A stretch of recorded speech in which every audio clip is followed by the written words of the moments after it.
হঠাৎ করে আব্বা অসুস্থ হয়ে পড়ছে, তাই তাড়াহুড়া করে ডাক্তারের কাছে নিয়ে আসলাম। বাবা মা অসুস্থ হলে মনে হয় পুরো দুনিয়াটাই থমকে গেছে। একটা সময় তারা আমার জন্য টেনশন করতো, আর এখন আমাদের টেনশন লাগে।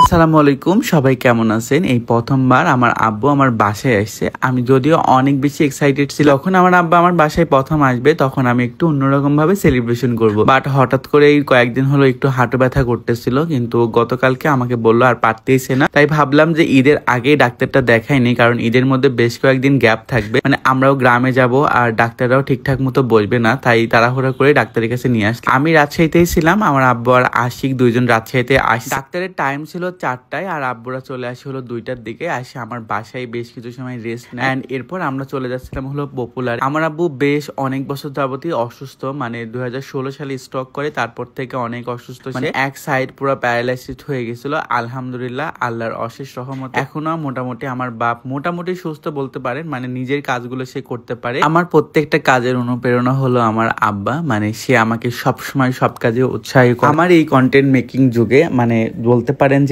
আমাকে যদি কেউ একজন অনুপ্রেরণা করে থাকে আমার খুব কাছ থেকে, তাহলে সেটা বলবো আমার আব্বা। তার জন্য আমি আমার বাপের সবটুকু উজাড় করে দিই। আমার আব্বার অল্প কিছু হইলে আমি অনেক বেশি টেনশনে পড়ে যাই, না জানি কি হলো না জানি কি হলো। আর এখন পর্যন্ত আমি যতটুকু দেখছি আমার বাপের কোনো ছোটখাটো অসুখ হয়নি, মানে জ্বর ঠান্ডা কাশি এই বিষয়গুলো খুবই কম হয়, তার যেটাই হয় অনেক বেশি মারাত্মক। এই কারণে খুব বেশি টেনশন লাগে কোনো কিছু হইলে। আমারও আজকে আসার কথা ছিল, বাট আমার আম্মা বাসায় একা একা আছে, এর কারণে আর আসতে পারিনি। ইনশাল্লাহ আমার আম্মাকে ঈদের পরে আবার ডাক্তার দেখানো লাগবে। আব্বাকে ডাক্তার দেখানোর পরে বেশ কয়েকটা টেস্ট দেয়, মানে এক্সরে করা লাগবে, এর সাথে ব্লাডের কয়েকটা টেস্ট দেয়। ব্লাড টেস্ট শেষ করার পরে আমরা চলে যাচ্ছিলাম হলো এক্সরে রুমে। এখানে হাঁটুর যেহেতু প্রবলেম, এর জন্য এক্সরে করে দেখতে ছিল যে হাঁটু ফেটে গেছে কিনা বা হাঁটুর মধ্যে কোনো প্রবলেম হয়েছে কিনা। যাই হোক, এটা নিয়ে আমি অনেক বেশি টেনশনে ছিলাম, যেহেতু আব্বুর অনেক বেশি বয়স হয়ে গেছে। এই বয়সে কোনো কিছু হইলে সেটা ঠিক হতে অনেক বেশি সময় লাগবে। আব্বার ডায়াবেটিস আছে অনেক বছর হলো, বাট আমার আব্বা সব সময় ডায়াবেটিসটাকে নিয়ন্ত্রণ করে চলে, মানে সে খাবার দাবার সবসময় কন্ট্রোল করে চলে। বাসায় কখনো ভালো রান্না হলেও তাকে জোর করে কোনো সময় বেশি খাওয়ানো যাইতো না, এই কারণে হয়তো বা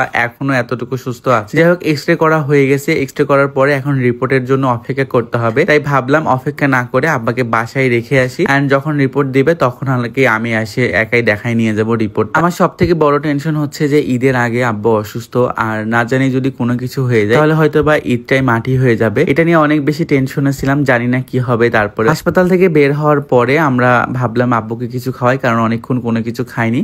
এর জন্য ডাব নিয়ে নিই। আমার আব্বা সবসময় ডাব অনেক বেশি পছন্দ করে, বলার সঙ্গে সঙ্গে রাজি হয়ে যায়। কোনো জিনিস খাইতে ইচ্ছা করলেও সহজে বলে না, মানে অনেক লেট করে বলবে, এন্ড খুচাই খুচাই সেটা বের করা লাগবে। ডাব খাওয়া দাওয়া শেষ করে আমরা রুমে যাব, তার আগে বলে দিই রিপোর্ট যেহেতু আমার আব্বুর বের হয়ে গেছে, এন্ড ডাক্তার দেখানো কমপ্লিট হয়ে গেছে। আলহামদুলিল্লাহ, মেজর কোনো প্রবলেম হয়নি। হাঁটুর মধ্যে পানির যে শর্টটা থাকে সেটা ছিল, এর জন্য ইনজেকশন দেওয়া লাগছে, এন্ড কিছু ওষুধ লিখে দিচ্ছে ডাক্তার, সেই ওষুধগুলো খাইলে আলহামদুলিল্লাহ ঠিক হয়ে যাবে। তারপরে আমার আব্বুর জন্য সবাই বেশি বেশি করে দোয়া করবেন, খুব তাড়াতাড়ি যেন ভালোভাবে সুস্থ হয়ে যায়। সবাই ভালো থাকেন, সুস্থ থাকেন, দেখা হচ্ছে পরবর্তী কোনো ভিডিওতে। আল্লাহ হাফেজ।